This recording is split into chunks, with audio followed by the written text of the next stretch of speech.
Well, Curtis, if it's anything like this season, it should be entertaining, right? I mean, the Gators playing in their second straight New Year's Six bowl game, going for that 11-win season, the recruiting class, number 8 in the country.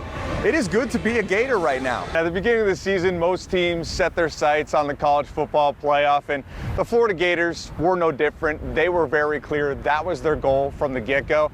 But I gotta say, Sharon, Miami Beach, not a bad bowl destination. Yeah, John, Dan Mullen, Bronco Mendenhall both have a ton of respect for the history of college football, the history of this game. I mean, this is the Orange Bowl we're talking about, a game that's been played every year since 1935. It's the second oldest bowl game in America. So yeah, both these coaches believe the Orange Bowl is a great way to celebrate their seasons. When the coaches speak, when you get two great teams playing against each other like we're going to have tomorrow night, look forward to a great game and have a lot of respect for the University of Florida. Everybody listens. We always want to finish the season on a win and on a high note. It's the day before the Orange Bowl. Everybody's getting their shot. And this is the presser. You know, you have the opportunity to get a win over a top 25 team, a team played for a conference championship. Dan Mullen and the Gators looking to add to a 10-win season, playing in their second straight New Year's Six bowl. We've had a good year. Obviously, you want to finish it the right way. Bronco Mendenhall in Virginia. The University of Virginia has one 10-win season in 130 years of football. Well, the history of the two programs speaks for itself. On that note, it's a game that brings back memories. I mean, I grew up in New Hampshire, so usually it was snowing outside. And a game that means you've arrived. It's a qualifying bowl that either your program or your staff or your players have achieved something that is remarkable. Monday, one of these men will celebrate the fruits of their labor. You know, it's the tradition that makes college football so special.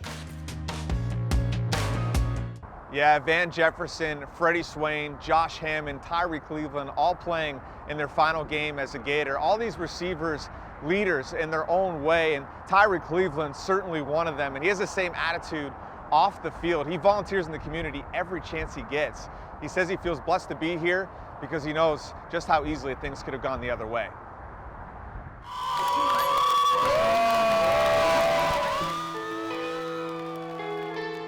That's it. The Florida Gators have another 10-win season. The last home game of the season is important. My 4 years in Florida, it's been a good ride, you know. The last home game of your college career is something Tyree Cleveland will never forget. And then on senior night, running out that tunnel, you know, for the last time, you know, I'll always remember that, you know, because I put a lot of heart, sweat, blood, and tears into this game and into Florida. Cleveland will be remembered as a receiver that helped lead Florida to 2 straight New Year's Six bowls. Now he's got a wide open man. It's Tyree Cleveland. Touchdown, Florida. But the legacy he leaves behind is about much more than just the game. Just me being able to just give back and just be thankful for God to put me in a position to help kids out. I wouldn't take that for granted. This year, Cleveland was one of 14 players named to the All-SEC Community Service Team. He'll graduate with a degree in Family Youth Community Science and recorded over 40 hours of volunteer work this year. Coming where I'm from, you know, a lot of kids don't make it out. A lot of kids get trapped into the system. A lot of kids don't have the opportunity to be where I'm at today. So anytime I get on my hands to give back, I'm willing to do it. No kid should grow up seeing the things that I've seen. Losing a close family member, it was tough on me, but I couldn't let that situation, them problems slow me down. You know, I either had to make the right decision or the wrong decision. When Cleveland was 15, his older brother, Timmy Johnson, was shot and killed in Jacksonville. We were very close. You know, he watched me play football, watched me play Pop Warner, went to my basketball games. Just having him around, you know, that big brother just helped me with a lot of things. You know, I really didn't have my dad in my life.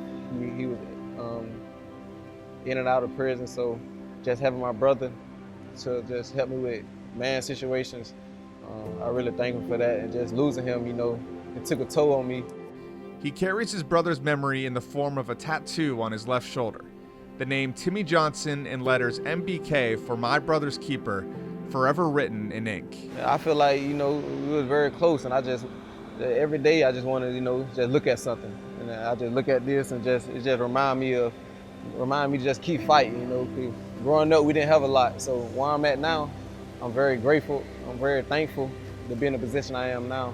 And I'm not going to stop going until I reach my goals and reach the vision I want to complete. As Trask steps up, hoists one down the sideline, laying out Tyree Cleveland. That vision includes a career in the NFL and being a big brother for any kid who needs one. He refuses to let his die in vain. It's hard, you know. Some days it get hard. Some days I feel like, you know, just giving in. But at the same time, I got to think about the people that are looking up to me, the people that looking for me to just be better. First and goal. Franks jump pass. Hello, Tebow.